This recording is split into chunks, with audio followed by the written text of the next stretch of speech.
Welcome back, folks, to the WP-Tonic Roundtable Show. This is episode 487. I've got a great panel. I managed to rustle up some stories from somewhere. I've got a feeling it's going to be a good show, actually. I'm going to let the panel quickly introduce themselves. We've also got a special guest, and it should be a great show. I'm going to let Michelle introduce herself first. Michelle, would you like to introduce yourself to the listeners and viewers? I sure will. Hi, I'm Michelle Butcher-Jones. I am from Carbondale, Illinois. I am a support specialist at Thrive Agency, and I also run a WordPress shop called 13 Core and a little blog called Can't Speak Geek. That's great. And I've got Spencer as well. Spencer, would you like to quickly introduce yourself? I'm Spence from LaunchFlows. When I'm not beating my children here at my house, I'm busy talking online about WordPress.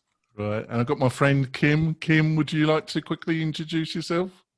Yes, I'm Kim Shivler, a business and technology coach and instructor focused a lot on instructional design and online courses. Right, and I've got my friend John Locke. John, would you like to quickly introduce yourself? Sure thing. John Locke, doing SEO for manufacturing and industrial companies. And we've got our special guest. We've got Stephen Sonder with us. Stephen, would you like to introduce yourself? Yeah, my name is Steven Sauter. I work with zipfish.io. We're a web hosting company that really specializes in making WordPress blazing fast. And I've got my friend Sally. Sally, would you like to introduce yourself? Good morning. I'm Sally. I'm having a bad hair day. And I'm the organizer of the East Bay WordPress meetup in Oakland, California. And we're meeting online for the first time on Sunday. I bet you are. At least you got some hair. That's all. That's all that matters, really. Well, before we go into our stories of this week, I want to plug one of our great sponsors, and that's LaunchFlows. And LaunchFlows customize your WordCommerce Checkout Experience with Elementor. It liberates the function and design layout of your individual checkout components into a powerful selling tool, so you can turn your vision into a reality with no coding required. And they're giving us a coupon code, WP-Tonic Rocks. That will give you 25% discount off the normal price. So go to launchflows.com. Have a look at all the training lessons, and I suggest you go and buy it. It's a great product. I've been using it, and with Spencer's personal support. On to the first story. The road ahead. What is in store for WordPress the rest of 2020? Let's Spencer. What did you reckon of this one, Spencer? Well, I like the fact that Justin Tadlock has returned in this article to more Justin Tadlock. What a classic. I'm looking for the word. Classic Justin Tadlock instead of advertorial, or what are you talking about? As far as the content, what's interesting to me is that I would say in the last week or two, a lot of the things that we're doing with clients have really revealed where the block editor, this is a Sally topic, I'm sure I'm going to push her hot buttons, but like where the block editor is now a little bit closer to being between worlds, but on a personal level, I still find myself reaching for the hammer and breaking the glass of please immediately install the classic editor plugin, because I just can't get over the fact that they're making all the other progress and somebody just doesn't get off the toilet and fix the layout of the block editor so it's not that 70 pixels of padding, and that on the right-hand side, why is everything all just in one, continuous stream, which to my mind's eye is impossible to know what I'm looking at unless I use intense concentration. If they would just separate each of those things with like a little border or something, like kind of classic-esque, and if they would allow me to drag the things that I think are important to the real top instead of the middle top, thank you. I would be happy to use the block editor. But as it is, I find myself like when you get a new TV in the old days and it had 200 buttons and you just want to turn on your favorite TV show. I find myself struggling with that. So that's my thought. Yeah. What do you reckon, Stephen? Specifically about the block editor, I think it's really interesting just watching it as it grows and evolves. I mean, like we started at a place where it was like hardly functional, it felt like. And now as we're getting farther down, we keep seeing these features that get added that are interesting. But we're still in this weird world where I think it's still a little bit too removed from what it's going to look like on the front and on the back. And then there's some weird format things that Spencer was referring to. That it still has a ways to go, and I'm always excited to see like kind of what the next thing they're working on is. But it always feels like it's a little bit flat. It falls a little bit flat, but I think over the next several years, it's going to get really interesting. Did you say several years? Yeah, that's my from what I've seen, the pace that it's moved from I'll be gone from this. I'll be dead and buried. I'll be no longer have to run this bloody show. I'll be gone. Shows get a life of their own. Actually, I'm addicted to this thing. Right. The thing in the article that I found the most interesting was the automatic updates for WordPress. I think that's going to put plugin developers in a very interesting position because it's for a long time, it's been a little bit more of the Wild West where you could launch something that had breaking changes and just let people know. And then if they updated it, they should check their site. But all of a sudden, when everything potentially could be auto-updated, how you build and develop plugins is going to have to change from the inception of when you start creating that plugin, right? You're going to have to think about, here's where I am now, here's where I want to go over the next couple of years, and how am I going to make seamless transitions from V1 to V2 to V3. And I think we're going to see a lot of maturing going on inside of the plugin development world, where plugins that cannot support the auto update features are just going to get abandoned, and people aren't going to be able to really use them anymore because you can't have your site break when something automatically updates and you're not there to check things. That's what I'm the most excited about, and I think it'll be the most interesting shakeup as far as what's going on in the landscape right now. Yeah, you need a good support company. I do know one. Sally, see, I thought the comment section was back to its normal poisonous quality as well. There certainly were a few complaints there. First comment about this article was, what's ahead for WordPress in 2020, and I'm totally not thinking about the tech side of it when I read that, because of course everybody is kind of like, what the heck is ahead for us with regard to I'll be here. Well, right, with everything, that and this was just kind of like business as usual, nothing to see here, move along. It didn't reflect any suggestions of how things might be affected. I know those auto updates have been one of the most contentious proposals. I'm glad to see from the mock-up that you're going to be able to decide which plugins you want opted into that, because likely if you're using something that tends to break on updates, you'll know what it is if you've been using it for a while and opt out for that. I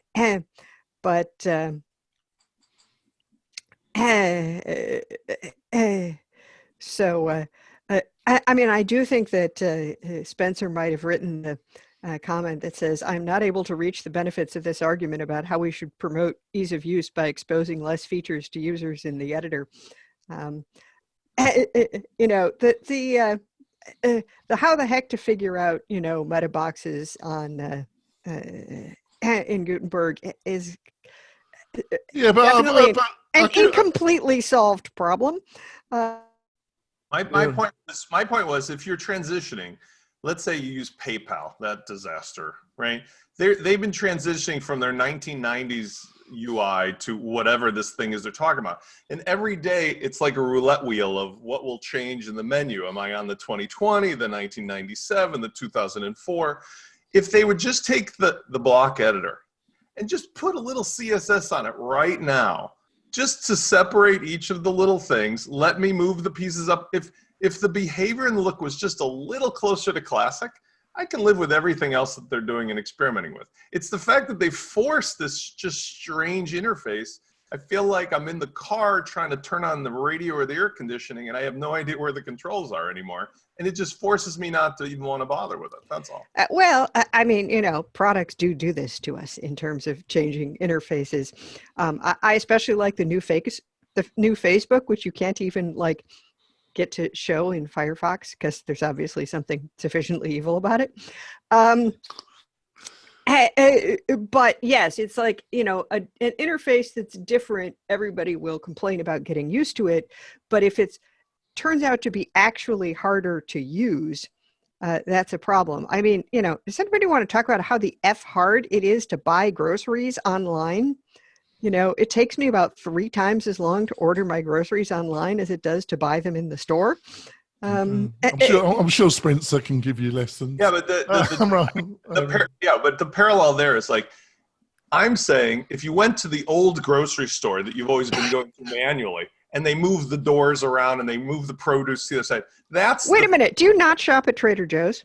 They rearrange the entire store randomly. It seems like every. The idea is, I'm saying we're not talking here about you're doing the same thing you've been doing. Yeah, listeners, you never thought we would start talking about Trader Joe's, did you?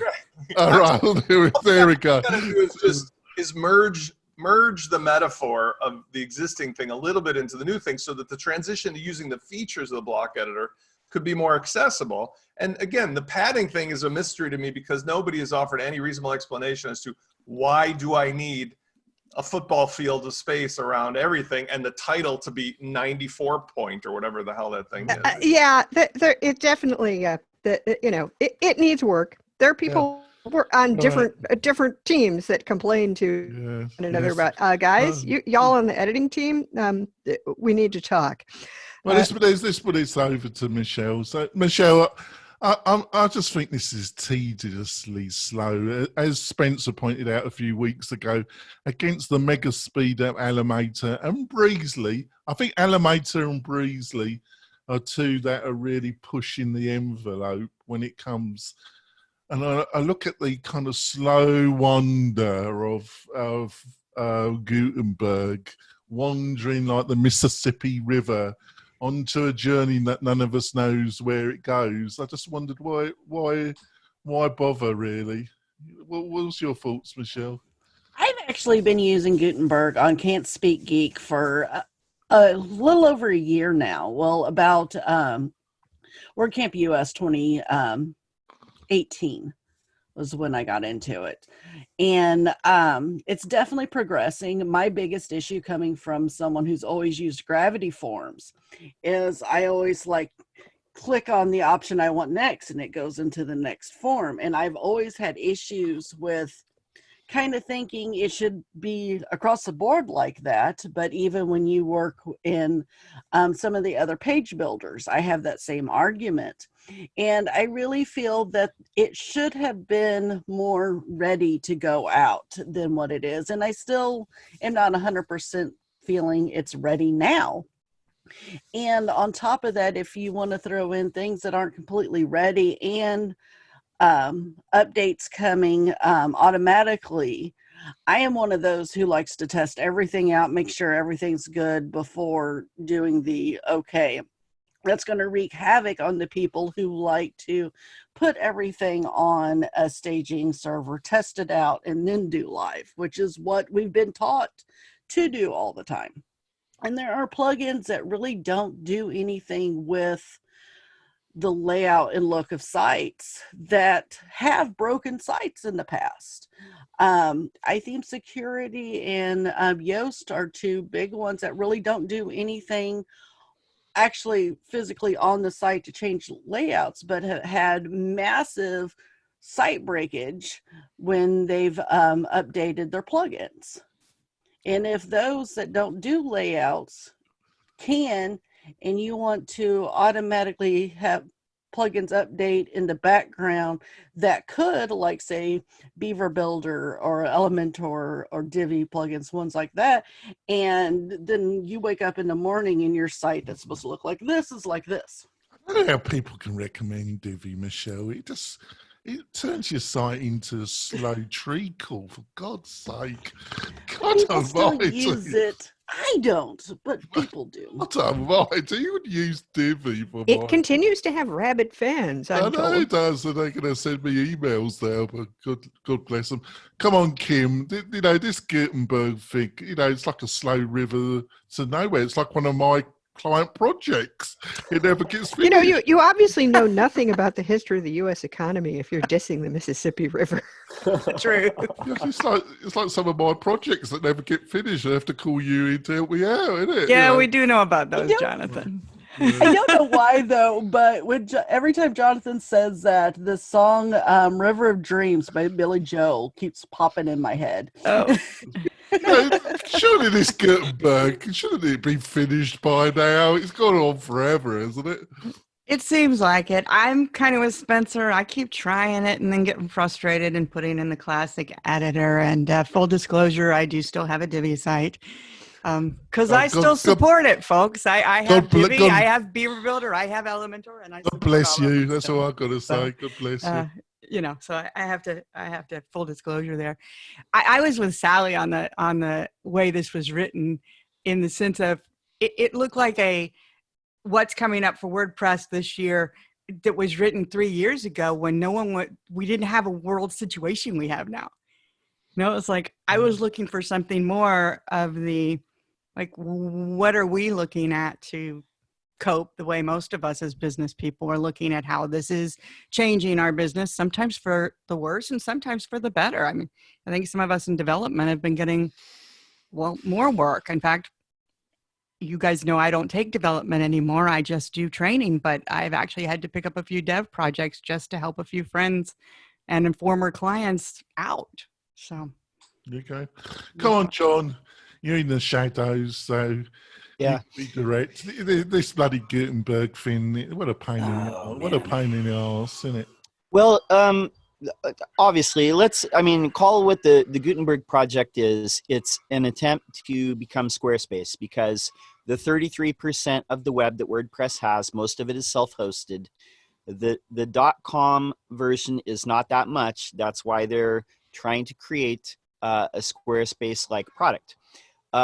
Even the terminology is the same. The blocks, they got that. Yeah, but lots of from things. I don't blame them for that. Yeah, I just blame them for the never end. It just never seems. No. You know, why It would can't have they been. get? It would. I mean, okay. So my thoughts on this: it would have been almost faster to like fork it off or start just from scratch with making its own thing.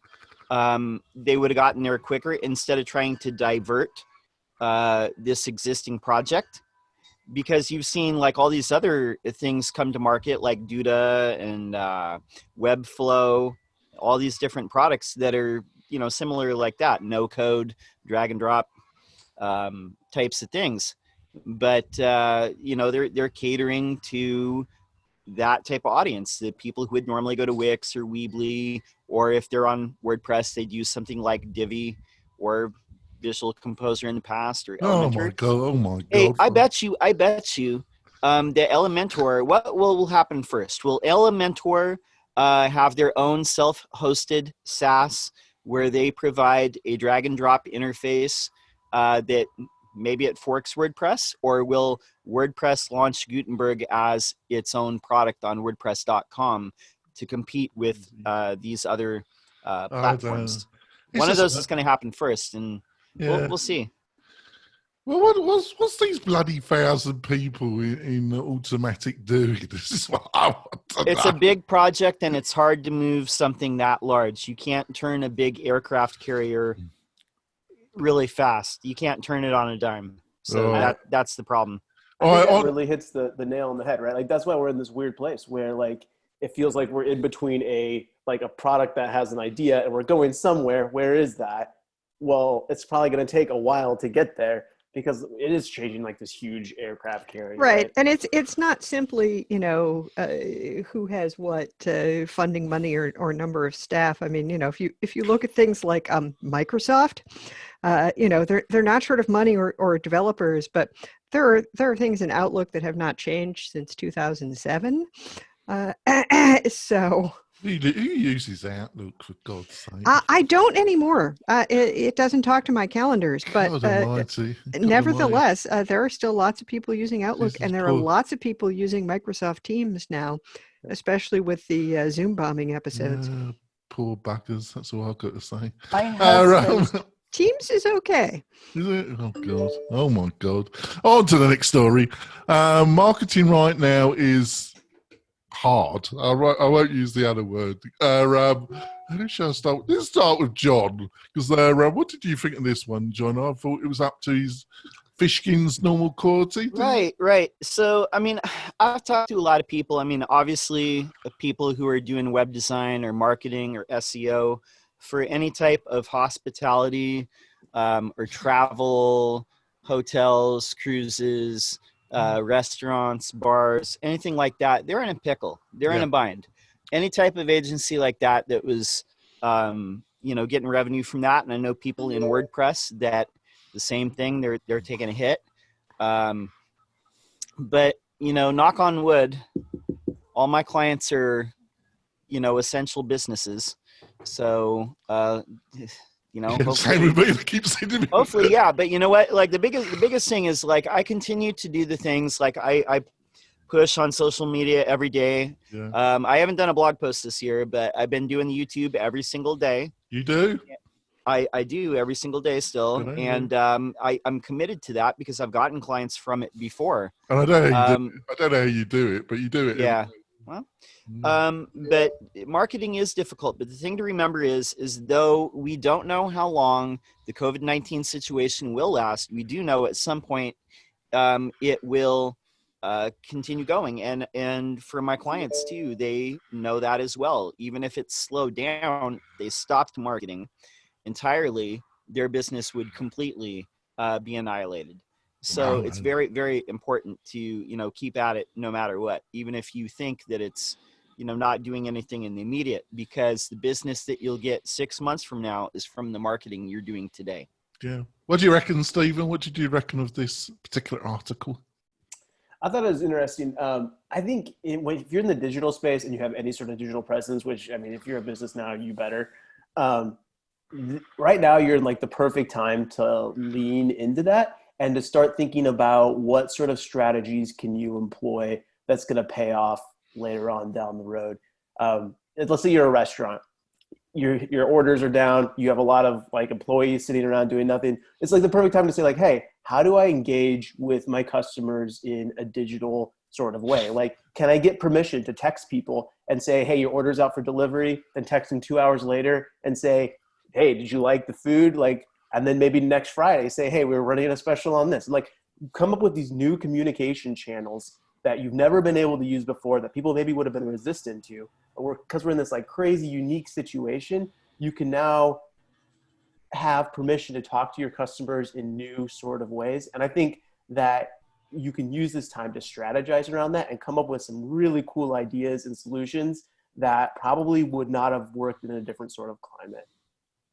So like lean into marketing right now, I think is probably the most important thing.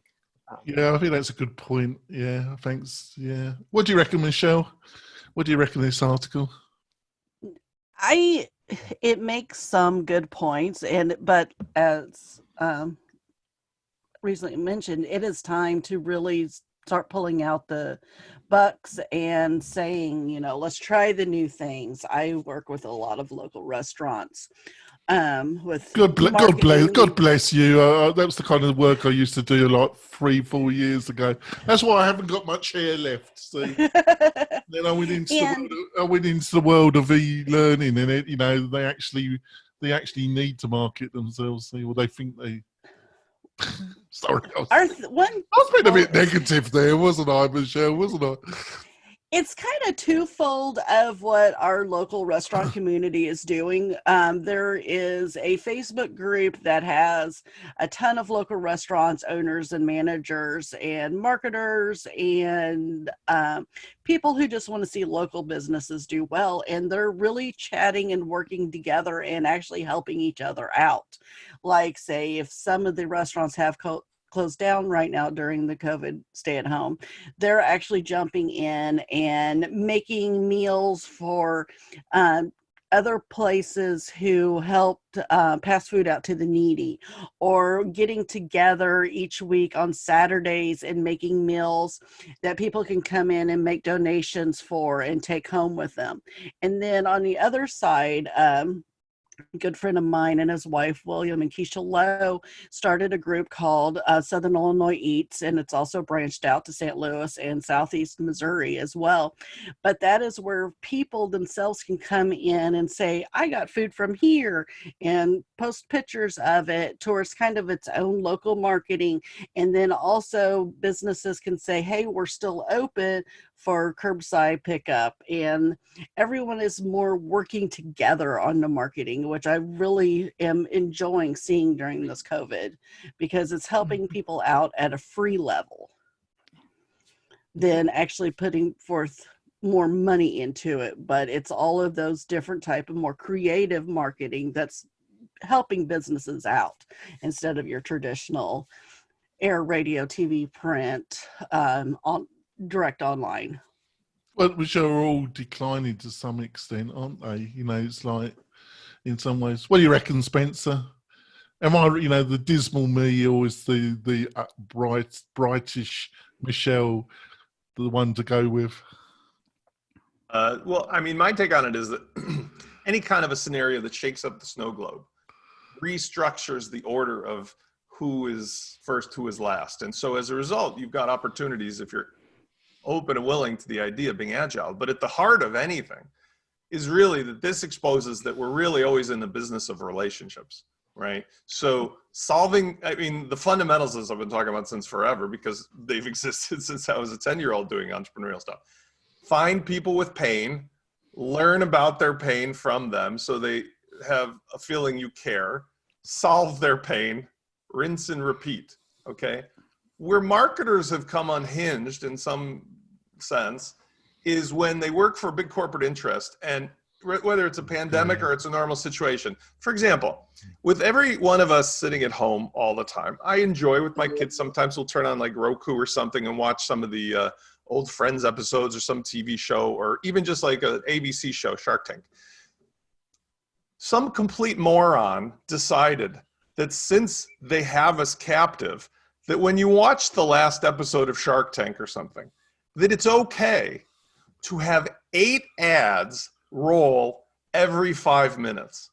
So literally to watch a 22-minute episode. I don't watch American television. I'm just saying, like, if you watched it live the day before, there might be 3 ads between every 10-minute break.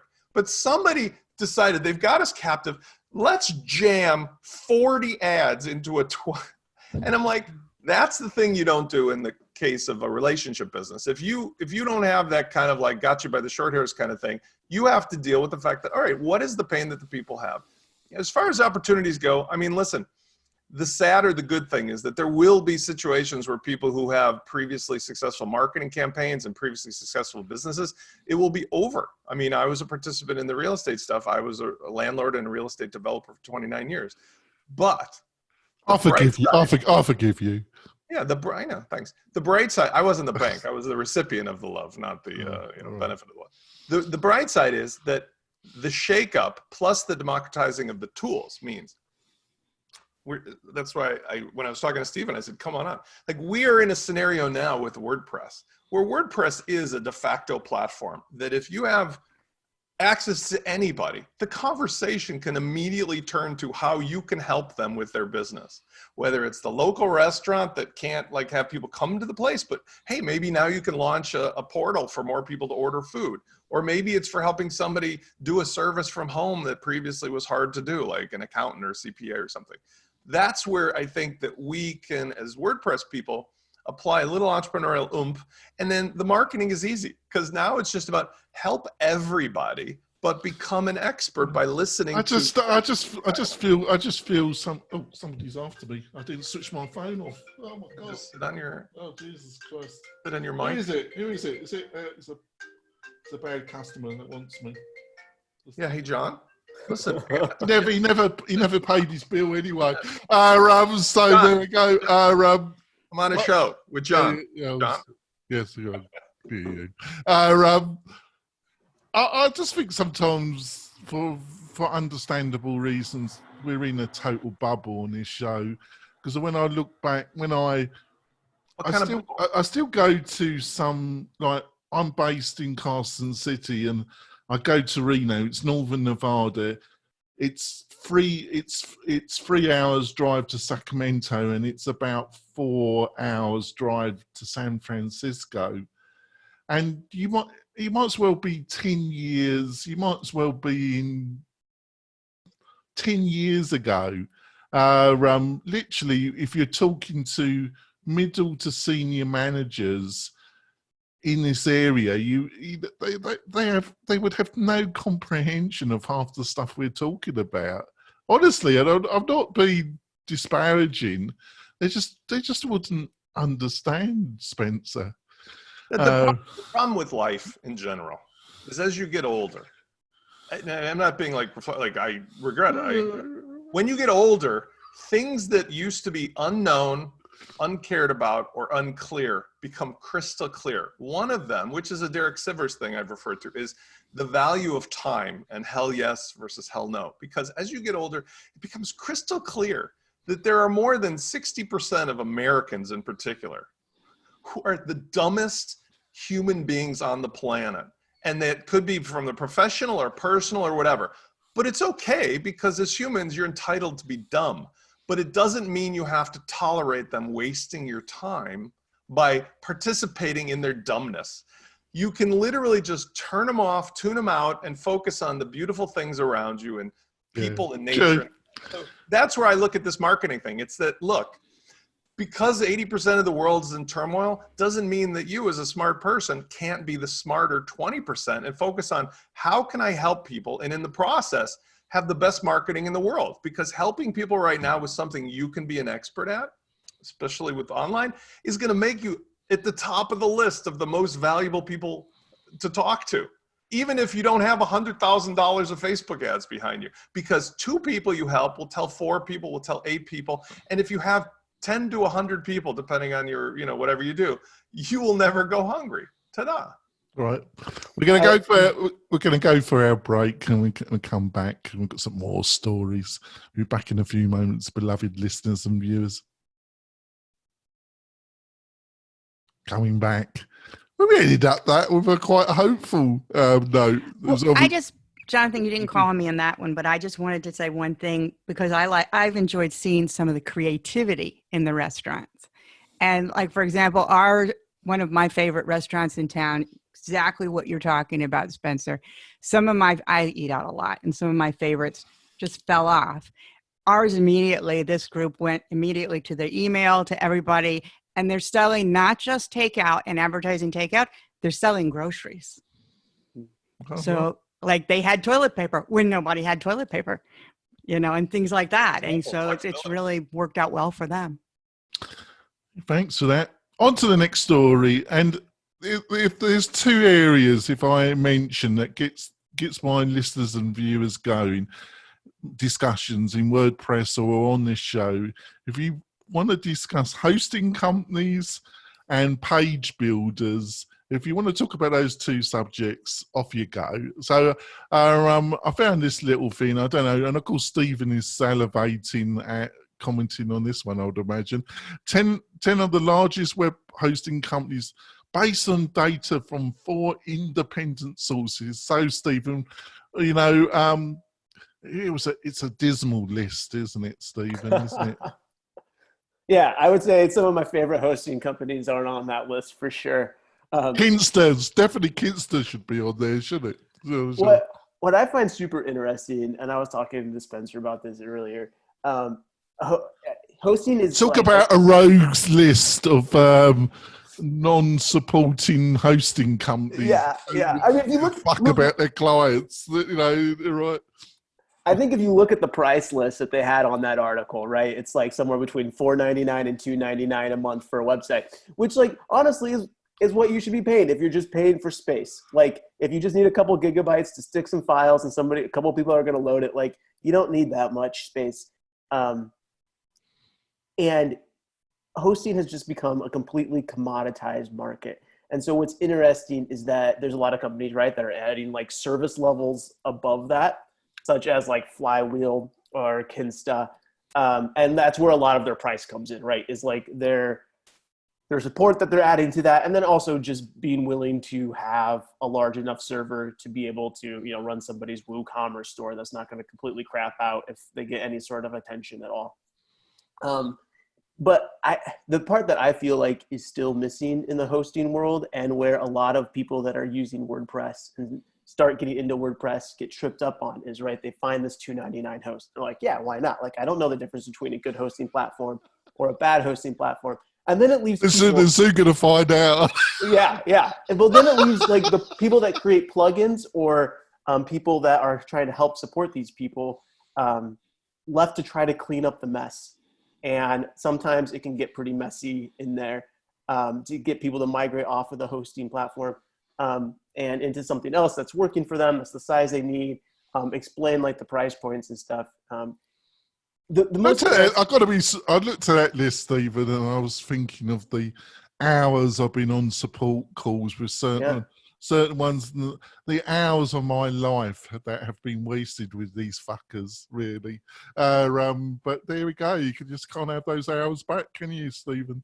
Yeah, I think the interesting thing is that like WordPress being such a like this building block sort of atmosphere right now, where you can get plugins that do all these things that can like really have an end-to-end solution, is that the hosting companies, most of them have not been able to catch up to that and being able to support that, because it takes a developer and somebody that knows what the servers are doing on the back end to really resolve a lot of these problems. And I've seen so many customers just in my previous careers, like doing consulting and stuff like that, being stuck in this place where it's like the plugin guy is blaming the hosting company is blaming the plugin guy, and you're just in this mess trying to sort through it. Which is really what led us to try to start Zipfish. And we're focusing on WordPress speed right now.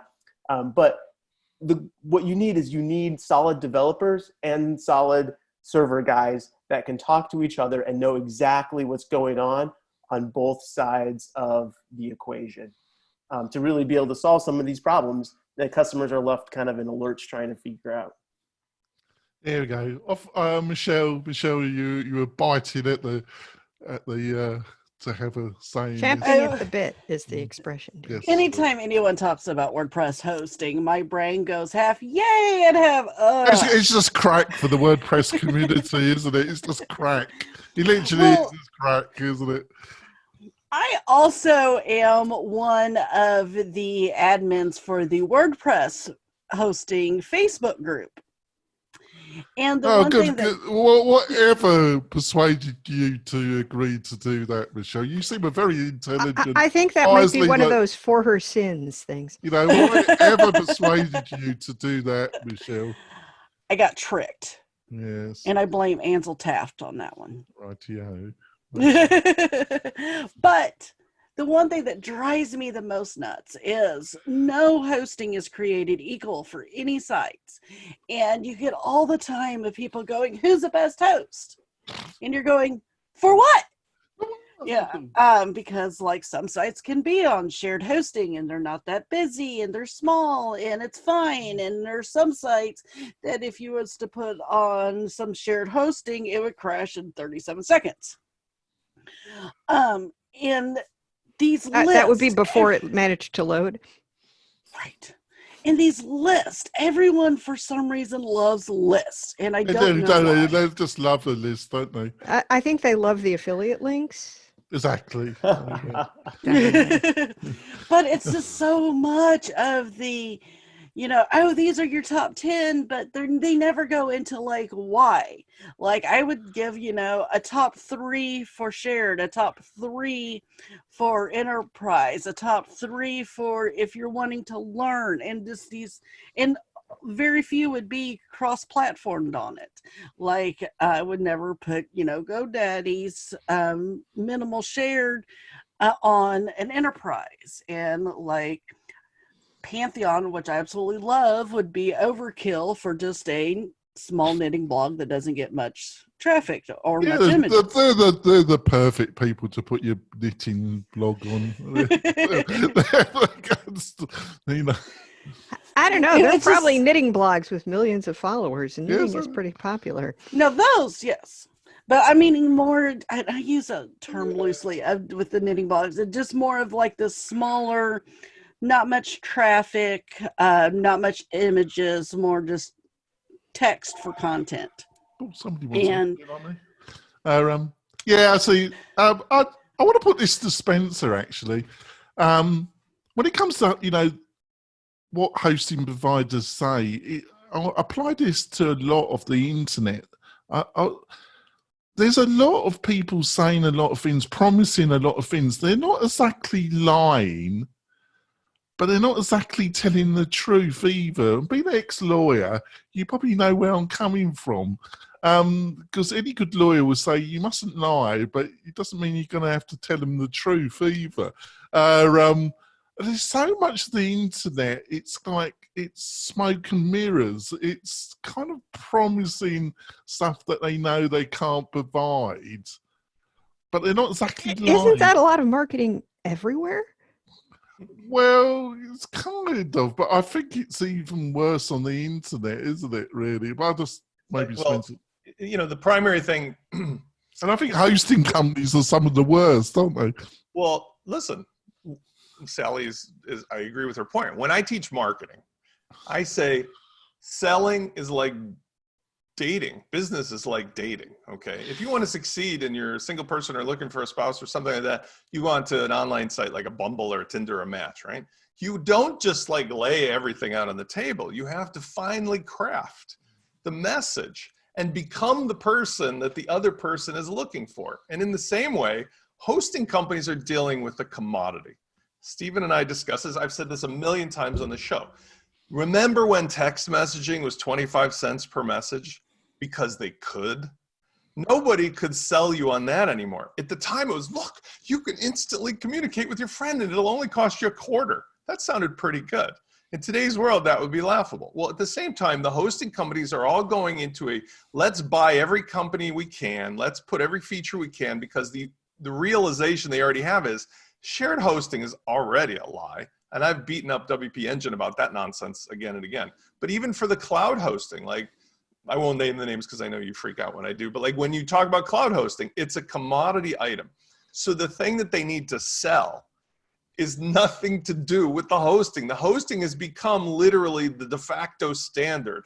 So what they do is they try to find a metric that sounds super sexy and awesome. Like, hey, you know, I know how to bake bread at home. Would you like to date me? You know, I raised 3 children by my own. I'm not talking about my 6-pack abs and all the other stuff. I'm talking about, hey, things about me that might make me attractive to somebody I'm interested in. And the hosting companies do the same. Now, somebody said it. I think it was Michelle. I just heard it. I didn't see the voice, the lips moving. But somebody said, why are these lists coming up? It's because they offer $85 to $125 immediate bounty if you send them a new victim, because they've realized it's super sticky. The person who, of this, listen, I'm going to be a mean guy this week. Of the 60% of the Americans in particular who are dumb as a tree stump, talk about people coming in for technology now who've never done it before. They are like deer in the headlights of these hosting companies. And they think because GoDaddy gives them $1 website with free domain and like, I'll come shine your shoes every weekend, that's a great deal until they get there. And then they realize that they're like locked into the matrix of, oh my gosh, but GoDaddy, Bluehost, HostGator, they all give an $85 bounty to bring some fresh blood in. And that's how that works when you have nothing real to offer. And picking on GoDaddy especially, which why not? their hosting actually Which we all do anyway. So. But when you are not in a technical or know anyone who really is into WordPress or anything like that, people will go with places like GoDaddy because, you know, they've seen their race car on NASCAR, or they've seen their commercials during the Super Bowl, or they've seen something on YouTube with them. And with all of that being put out to more of what we'd call the non-techie people, that keeps them more coming to them because they've actually seen the name. It's that bloody Wix advert. Every time I go on YouTube, that bloody Squarespace loves to advertise on WordPress videos. It's that Wix advert with that guy doing his startup saying, yeah, like you would put your startup website on bloody Wix. It depends on your startup. But I think it's, it's basically, these are the websites that have the most customers on the planet. And here we'll give you a little description and an affiliate link. It's not like what might be an interesting article would be, why do these hosting companies have the most customers on the planet?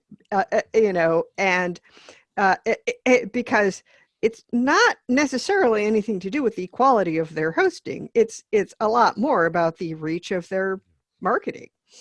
It's true. And their price. This article, just to be clear, because I used to work with First Web Designer, and back in the day it was an ad-based site. We'd have 2-3 million visitors a month. This article is what we used to call ad generator article. There's no substance to this. This is just a list of the top affiliate referral companies, and the word biggest means nothing, because that's like saying Comcast is the biggest cable provider, therefore let's do an article. Well, they're the only cable provider almost. So this is a nonsense. It's a nonsense conversation about this article, but the point of hosting is, if you look at who's doing hosting, and when I give out free advice to people who I can trap into a phone call, I say hosting is a problem solution. So the people who are doing hosting, they have to find those very specific verticals and niche problems to solve, because the idea of competing on a just generic wholesale is just a non-starter. It's silly. Yeah.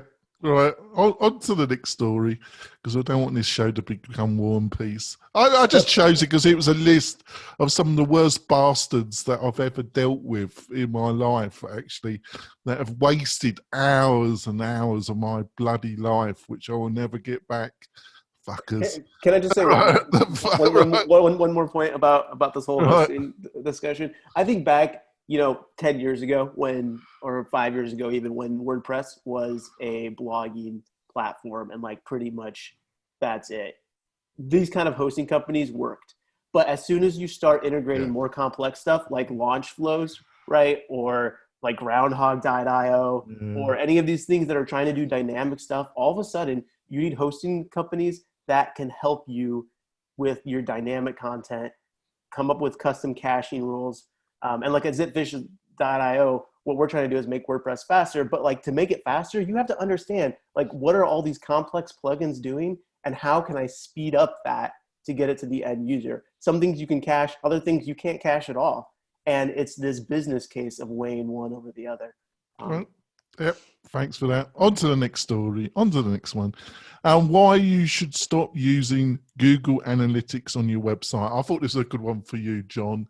Because we've been doing some work for a client, and John's been helping me delve into this world of missing reports and dead ends. I wonder why we're using Google Analytics. What did you think of this article, John? Well, I think a lot of people use Google Analytics because that's just industry standard. And you can, set up filters and comparisons and all these different things to kind of get at the data. There's not a really compelling reason. As far as from an SEO perspective, if you have another comparable analytics suite, because as I've said a lot of times, Google does not use Google Analytics to get their data for SEO. Because half the sites in the world don't have Google Analytics installed. So they do not use that data. And they've been very blunt about saying that. But it's such a shitty product, isn't it? I don't think it's a terrible product. It can provide you a fair amount. But, they haven't a point that I'm pretty sure all of us who've ever done performance checks on sites are aware of, that, practically the first thing that Google's own speed check tools complain about is the, scripts that load ahead of time. And Google Analytics is one of the big ones. So, okay. So yeah, let me address that, because that's like one of the main things that people focus on in website development and as far as that. So if you run it through a speed check, something like Lighthouse or whatever, it'll say like Google Analytics, this doesn't have a caching time or whatever. And there's ways to go around that for sure. Brian Jackson wrote a great article on getting 100 in light Google Light Speed, or going around that. There's ways to get around that. But I believe that you can set that to async anyway, to where it's asynchronous load. The biggest factor, when it comes to speed, there's two things that you should really look at, which is time to first byte, which is mostly going to be controlled by your hosting setup. So getting on a good host and not something like HostGator or Bluehost or GoDaddy is probably going to be in your best interest. When you're on that list of 10. Yeah, exactly. Yeah, one of those is high, and I would say there's one on there that probably should be HostGator, but like we said, affiliate paychecks. But the other thing is the meaningful time to first paint. That is going to be controlled, by a combination of your hosting, and then also how much stuff needs to download in order to start rendering the page. So, Google Analytics, by itself, I wouldn't say is like a big problem. But if you have Google Analytics, Facebook Pixel, maybe a HubSpot Pixel, all these other tracking scripts like, LinkedIn Pixel and, Crazy Egg or something like that. If you have like a whole bunch of them like that, then maybe you should look at, which ones you actually need, because you probably don't need all of those. But, all the thing with the GDPR and these arguments too, it's all of these companies are pretty much the same. I understand there's ethical analytics and there's other ones out there as well, but Facebook is really no different. If you're using Facebook or LinkedIn or anything like that, Pixels, it's all pretty much the same. As far as that. So what did you reckon about this, Kim? Parts is parts. That's it. Parts is parts. I don't know. For this one, I really didn't have a whole lot of thoughts. No. I respect what John had to say.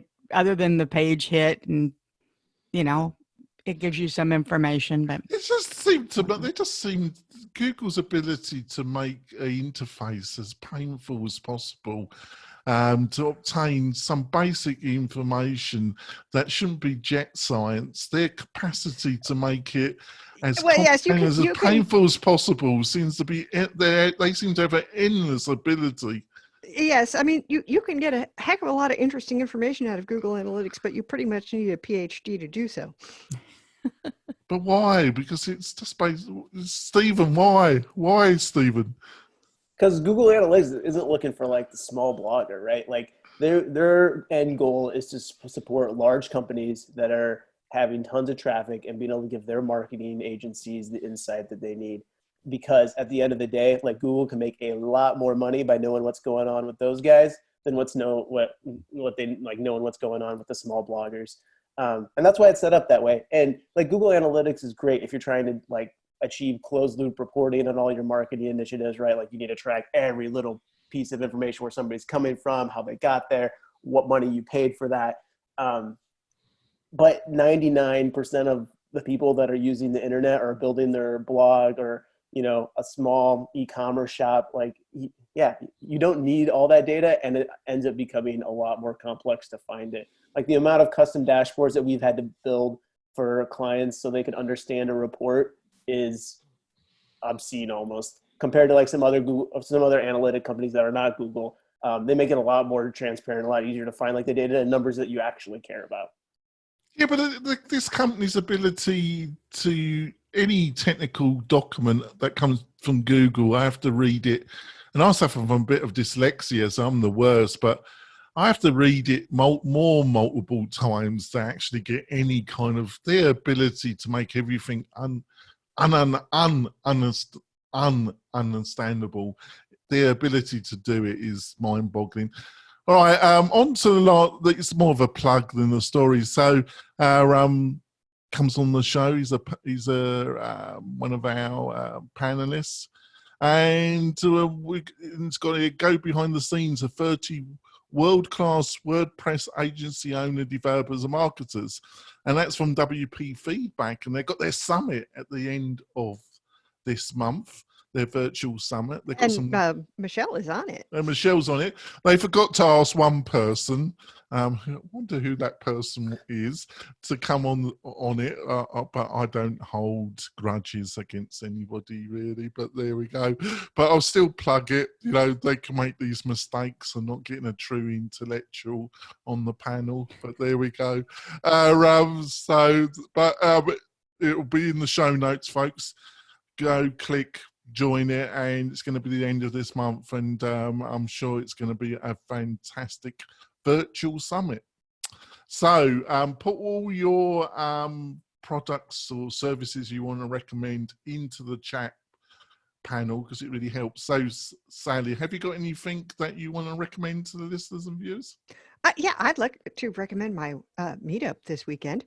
All of you are invited now that we're having it online. I've put the link in. Now, I know this, the recording doesn't necessarily come out before Sunday, so people might miss that, but we'll be meeting online, you know, at least for May and probably longer. And so are a lot of other meetups. So, you know, if my you know, if my meetup isn't interesting, I think it's a great opportunity to like get to meetups around the world, see what they do, meet new people, make some contacts, maybe do a presentation as kind of a warm up for when WordCamps in person become a thing again. So we have some opportunities that we didn't have before, as Spencer likes to point out. And this is the kind that's pretty easy to take advantage of. Thanks for that. Spencer, have you got anything you want to recommend to the listeners and viewers? I think he's scolding his children, actually. I hear you in the background. He was cleaning up something. I wanted to turn off the mic. I have a cool plugin that has come in handy, which is called Change Admin Email Settings without Outbound Email. In version 4.9, many of you may not have known, but I've been doing a lot of demo site configuration. They made it that you can't change the main admin email without that annoying message that says, hey, by the way, your admin email has changed. Is that okay? Which is really awesome to handcuff yourself from hurting yourself with your own bare hands. So one of the annoying parts is that it sends out the email and all the rest. Now, there is a magical setting in there for anybody who understands what I mean. If you're in the admin dashboard and you just want to change the email without going through all the trouble, just simply change WP admin / something something to, I can't think of the name. Sorry, hold on, it comes in a second. But the idea is that you can change the setting right there in the screen, but it still sends out the annoying email. So what this plugin does is it just is a quick function that stops you from sending yourself emails every time you want to do that.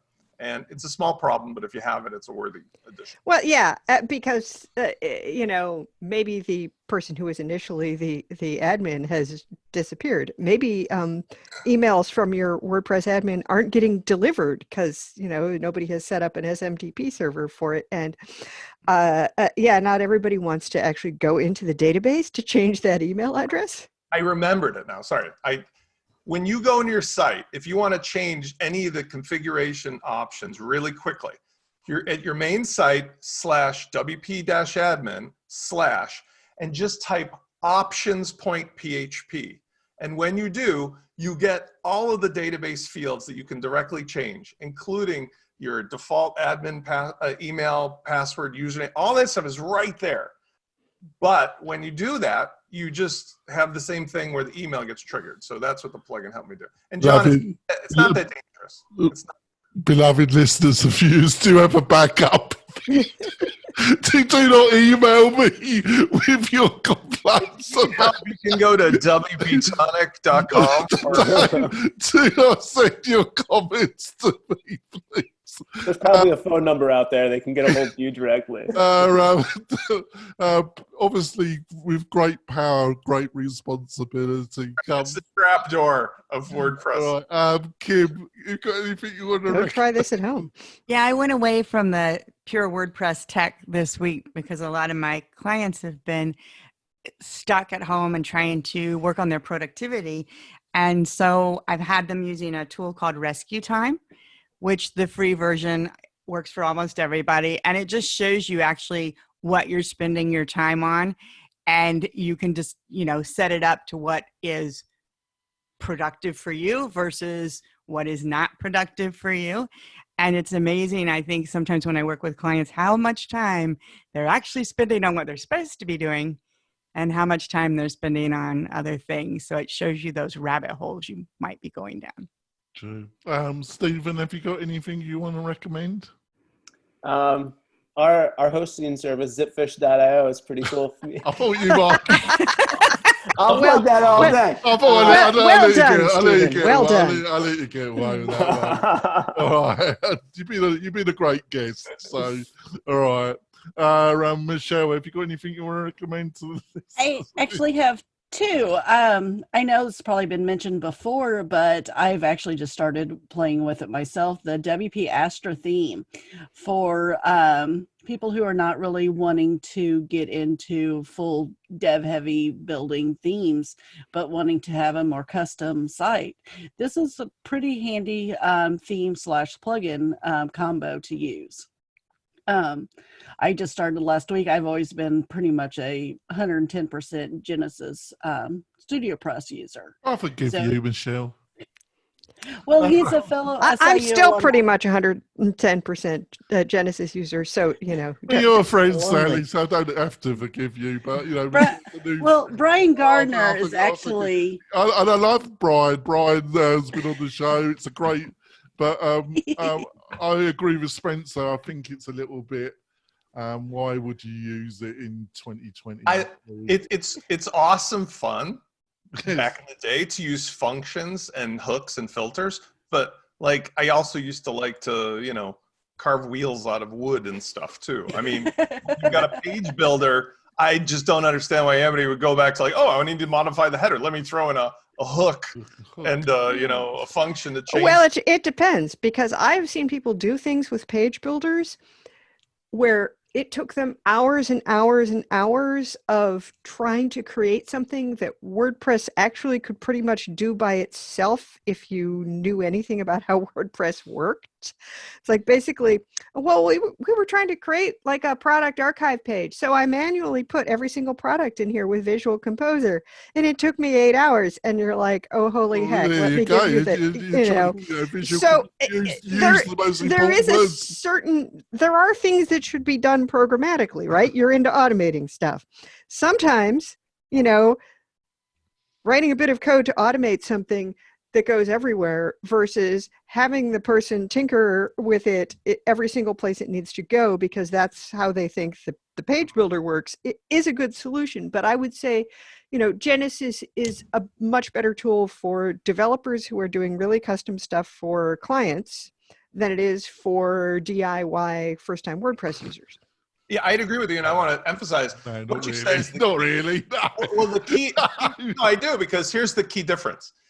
The difference is, are you trying to deliver to the end user? And this is my, number one selling point is I say we are living in a no code, no design world. So if I'm going to do my clients the best service, what I advertise and market and tell them is, I'm going to make you never need me after this call. I'm going to make you want me, but never need me. And if you choose to have a client relationship where you use something that as a developer, yes, I completely agree. It is so fast to use a custom function, but I'll be damn sure if I put a function in that puts the header mod in, I'm going to get an irate call from a customer who's like, what the F did you do to my header and how do I fix it? Versus if I use Astra free with Elementor and the header is just a template in Elementor, that client cannot complain to me in the future about being too dumb to know how to change a WYSIWYG thing. And that is the difference, to be transparent Have about. you met some people? Well, yes. Number one, never think that nobody is capable of being too dumb for something. I'm saying I can charge them for their dumbness because it's not me hiding it. It's like, right. Yes. It's not perhaps your fault, but yeah. I want to wrap this Understanding a template is beyond some people. All right, children. I want to wrap up this. Show, John. But we're having too much fun. Oh, I know. It's gotta go. It's not like we could make like a 3-hour show. I mean, it could be like that all the time. Yeah, well, yes, we could, but some of us do have billable work to do. It's we got stuff to do, man. Yes, John. My recommendation this week is my friend Jason Resnick, friend of the show as well. Yeah. He's been having a product called Feast for a while to help people prevent feast and famine.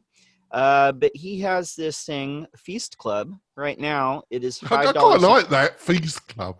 Feast Club. It's $5 a month. It's one of these private accountability groups, like-minded people, as private Slack channel, all that. Like I said, he's one of the few people that I would actually take advice from because I know that he has clients. I know that he is, paying his way. He's not just making money off of selling courses on how to make courses or coaching on how to be a coach. He walks the walk. He's a developer. And I know that he's walking the walk and not just talking the talk. So $5 a month, pretty good bargain. So go check it out. Right. I think we're going to wrap it up there. I thought the first rule of Feast Club was you don't talk about Feast Club. Well, people got to eat. You know what I'm saying? Yeah. I'm going to rapidly wrap this up, and we'll see you next week with another great panel and another great list of stories.